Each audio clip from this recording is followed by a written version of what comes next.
getting used to these moments? How do you go through your emotions at the end of these kind of games? I'm at peace. I'm at peace with my game. Understanding that I'm trusted in these moments. I have all the confidence in the world to make these shots. My teammates and my coach staff give me that confidence, and I'm just trying to make plays out there. You keep your head in a game when you're down 7 with 40 seconds to go.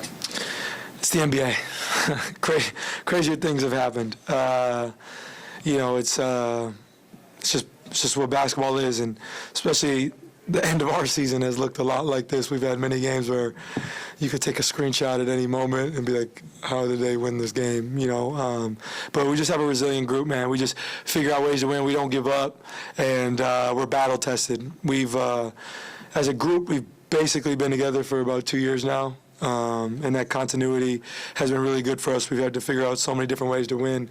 When some guys got it going, when some guys don't got it going, we just find a way. And today, that was what it was all about. Did the same Cassell come to you in the moment? I've been waiting for that. I've been waiting for that, man. It was just right in the moment. It was right in the moment. Yeah, man, I've been waiting for that. I'll take that fine gladly. Rest good? Yeah, it's fine. It's fine. Obviously a little sore. They said they were going to ramp up the physicality. They did. We're not crying. We're just coming out here to play basketball. Those first, I think you had 1 assist the first half. First 3 quarters, it felt like you said the physicality, they were really taking it to you. What were they doing at first, sort of make it tough on you, and then kind of in the fourth quarter, 11 if you're 19, what allowed you to sort of break free?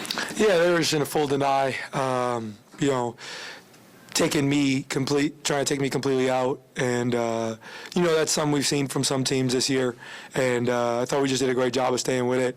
That allowed Drew to play on the ball a little bit more. He had 13 assists, 13. It's a big game. I think we just got to keep staying with it offensively, keep staying our continuity.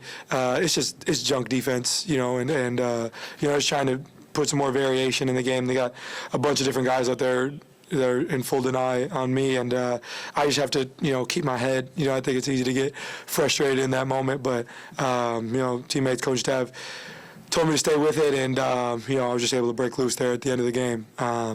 But yeah, man, it's just part of it. You're seeing a lot of different schemes. It happens throughout the course of a season, throughout the course of a series. So, we just stayed with it, figured it out, and it's a big one for us. Ty, can you describe what it's like to hit these game-winning shots in these moments for those of us watching you out there? Yeah, it's a special feeling, man. It's a lot of fun. Like any basketball fan or anybody who's involved in basketball at all, everybody in their life has imagined being a kid, being in the driveway, being in the living room, time winding down in their head, shooting it, missing, putting more time on the clock. All those things. Like, this is a kid's game, man. I get paid a lot of money to play a kid's game, so I'm just having fun out there. Just having fun with what I'm doing. And winning is fun. But I love being in these situations. Somehow, some way, we find our way in these situations a lot, and we just got to find ways to win. And I thought we did a great job. And we wear the wear-down effect, for 4 quarters, for 48 minutes. Allowed us to stay with it and get a big win in the end. Just speaking of the last shot, just take us through the last play. Obviously, you missed the free throw. What's your read on that coming off of it? How'd you manage to get a hold of it? Just what are you thinking at that point when the clock's winding down? You got to decide what direction you're trying to go with that. Yeah, I was pissed. I missed the layup. Mm-hmm. I lost the ball. If I would have held on the ball, it would have been and 1, and we would have tied the game. But it was just funny how it works out sometimes.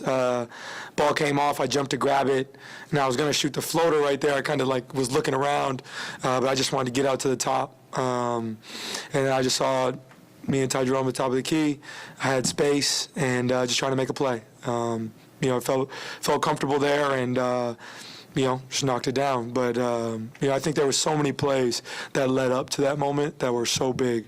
AA, Superman flew in, Michael Jordan from the top of the key with the tip dunk. Should have been and 1. I thought Miles made some big post seals. That Drew got a big steal there at the end. Pascal had a big layup. There was so many different plays. I thought Ben Mathurin, the last 2 games, has made plays that won't be spoken about enough. You know, when they went on their run last game in the third quarter, he made a big corner three for us. Thought he was really big there in the fourth, you know, getting some tip-ins and different things like that.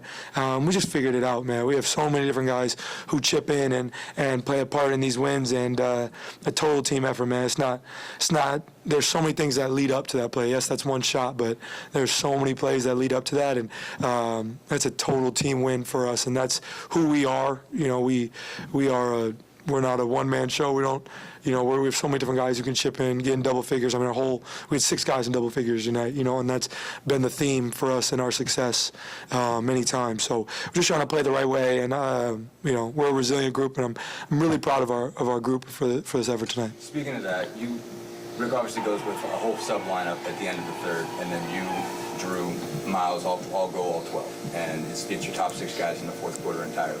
First off, did you know that was coming, basically? Did you know he was making the first move to make the second, and how big was that those guys hung in there in that stretch? I think there were maybe a couple of them -3 at worst, and then set you guys up that you got a whole quarter together. Yeah, no, I had no idea.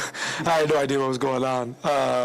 Yeah, we have faith in coach's rotations, trusting, you know, what he sees out there, and understand, you know, when we fouled and we subbed in for offense for the last 5 seconds, got the 3, so I knew he would leave me on the floor after that. And we're just trying to make plays, man, trying to figure it out. You know, we weared on them for 48 minutes.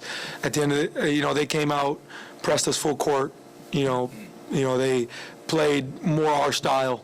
And by the end of the game, you know, everybody was tired, but they were tired, you know, and I feel like that's part of the wear-down effect of 48 minutes. So I feel like as a group, you know, we just stuck with it, man, understood.